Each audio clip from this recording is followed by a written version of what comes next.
Today is Friday, April the 20th. Appreciate if you're tuning in. Don't forget to donate if you haven't to ronpaul2012.com. We all need to make sure that we reach $2.5 million. We need to reach that today. Today's payday for a lot of people, so we need to try to get that in the bank as soon as possible. And so basically some good news for Ron Paul. Keep on going on tour. Keep on spreading the message. Ron Paul attracts 4,400 plus voters to Ithaca, New York town hall meeting, which was yesterday. And we got some local news coverage finally. Rhode Island didn't want to give him too much coverage, but he does a little better in New York. Let's go ahead and play some of that coverage for you that just came out here this morning and last night. Let's see. Buzzing this evening with Ron Paul's message to students. Thousands came out to see the Republican presidential candidate give a speech at a rally for his campaign. WETM 18 News reporter Chris Hush was in the middle of it all and joins us live in the Satellite Center with more. Good evening, Jeff and Rebecca. All 4,000 seats were filled at Cornell University's Lina Rink tonight. Students chanted and yelled in support of Ron Paul, whose main issues presented were student debt, less government, and reducing military force overseas. The economic crisis is real. Young people know what they're facing. They know that they have debt and no good jobs coming. You can't solve the problem with debt. The people in this country are sick and tired of the war. The time is right. This time is right for us to win this cause. For the cause.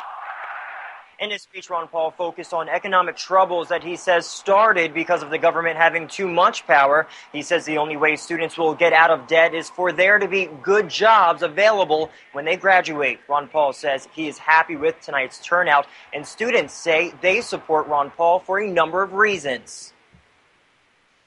And there's a lot of views that I agree with that should be implemented. Today, a lot of students would agree with what he says just because they would like to be able to make their own decisions and like their own freedom, especially when it comes to monetary policies. We must continue and never give up, because giving up will not be a good message for America or for America. Ron Paul is currently lagging in the polls leading up to the New York primary, which is next Tuesday. However, Ron Paul says he is optimistic, but this is what he had to say when asked if he would support the other Republican presidential candidates. The big problem is the people who support me are going to want to know how I could support somebody that disagrees with me on just about all the issues. I happen to like Governor Romney. We get along real well, but he wouldn't give the same speech that I gave tonight because... Ron Paul also spoke about the legalization of illegal drugs like marijuana. He says he believes there shouldn't be any federal regulations on them, and that if he were president, he would leave that decision up to the states. Reporting live in the Satellite Center, Chris Hush, WETM 18 News. Hey. And that's right, Ron Paul. If you do throw your support behind Romney, that's exactly what we're going to ask. How are you going to support someone who doesn't agree with you on any of the issues? And Ron Paul knows that. He knows that. You know, the establishment want him to fall in line, get behind whoever the nominee is that they want to be. But Ron Paul ain't doing that. He ain't lining up, and we ain't lining up. So let's see what else we got. Ron Paul's been getting coverage. Let's keep it moving. Starts right now. Good evening. I'm Dave Graber. Less than a week before the New York primary, a Republican presidential hopeful makes his way to the Twin Tiers to gain support. Action News reporter Jenna Hansher joins us now to tell us more about Ron Paul's visit to Cornell University. So, Jenna, let me ask you, did he have a lot of support? Did he find a lot of support in Ithaca? Tons of support. Ron Paul had an overwhelming amount of support tonight. His campaign is reporting that about 4,400 people packed into the Lina rink on Cornell University's campus. But the question is, Dave, will tonight's crowds and applause be enough to help him win the New York primary and hopefully, for him, rather, snag the Republican presidential nomination?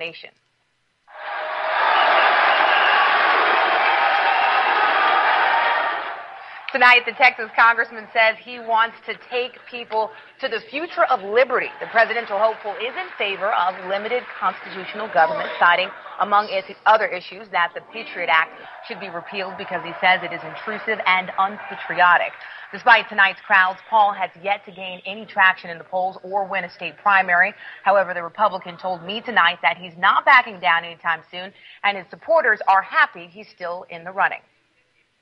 So I'm not making any rash predictions. I'm very pleased with our progress, and in many ways we're doing better than I expected. And there's a lot of votes that haven't been counted, and the delegates have really just going through the process. So I'm cautiously optimistic on how well we do.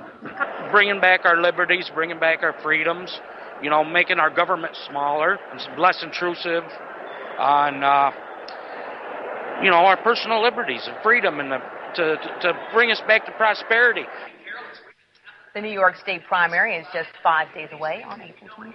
Now, Jen, I think his visit certainly begs the question. Ithaca's voter base, typically, historically, they vote Democrat, and yet thousands of people showed up tonight to see Ron Paul. Why do you think so? Definitely. Some people may find it ironic, but Ron Paul actually has a lot of support from college students across the country. Ron Paul hasn't always been on the Republican ticket. He's ran as a libertarian several times, and many people I spoke with tonight say they don't see him as, a Republican or a Democrat or a libertarian. They just kind of identify with his issues and beliefs. Yeah, that's a good point. I think we've been seeing that all across the country as well. Definitely. All right. Thank you. Known for its largely Democratic voting population, a conservative candidate finds the following. They've all tried to present themselves as truly the most conservative, but Ron Paul stands the most for limited government. He has a record that shows that he stands for limited government. He doesn't need to make excuses for things that he's done in the past because he's stuck with that. The 4,000 tickets went fast when students announced the Republican presidential hopeful would hold a rally on the Cornell campus. I support Ron Paul because Ron Paul, I think, is one of the only honest politicians who really hasn't changed his views just for the sake of getting elected. He's reelected simply because he represents a movement rather than a party, rather than an individual. It's not about Democrat or Republican. It's about looking at the candidate and making sure that they're telling the truth. And Ron Paul is definitely one that that you can see by his record that he's telling the truth. The Ron Paul Club here on campus has more than 1,400 students, many of them with differing political affiliations. But the students I spoke with all had one thing in common, an interest in personal freedom.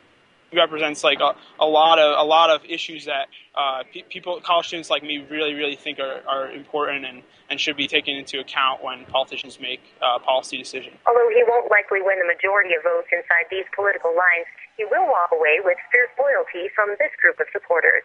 In Ithaca, Tamara Lindstrom, YNN. Yeah. So Ron Paul is taking New York by storm, taking the whole country by storm. All the young people are waking up, and you can hear in the media they still got to kind of twist it a little bit, and but he's not winning. He doesn't have much of the delegates. Again, it's all about that perception. They got to keep that perception out there. Ron Paul can't win. Ron Paul isn't going to win, no matter how big his crowds are. It's almost like it hurts for them to say it.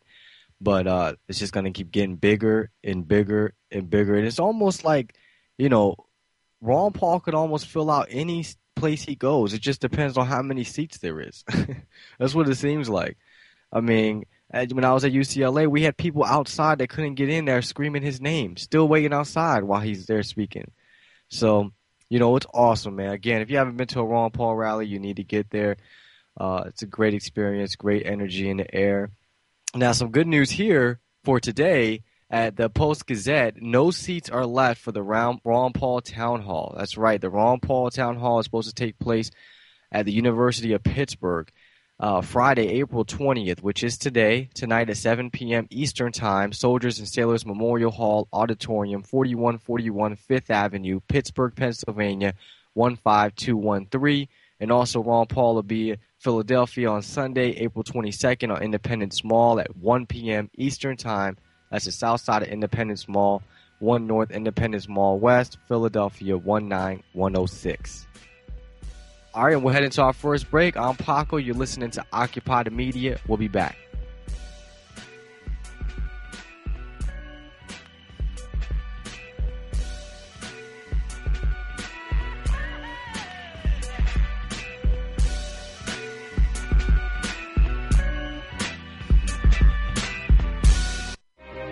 Dr. Ron Paul.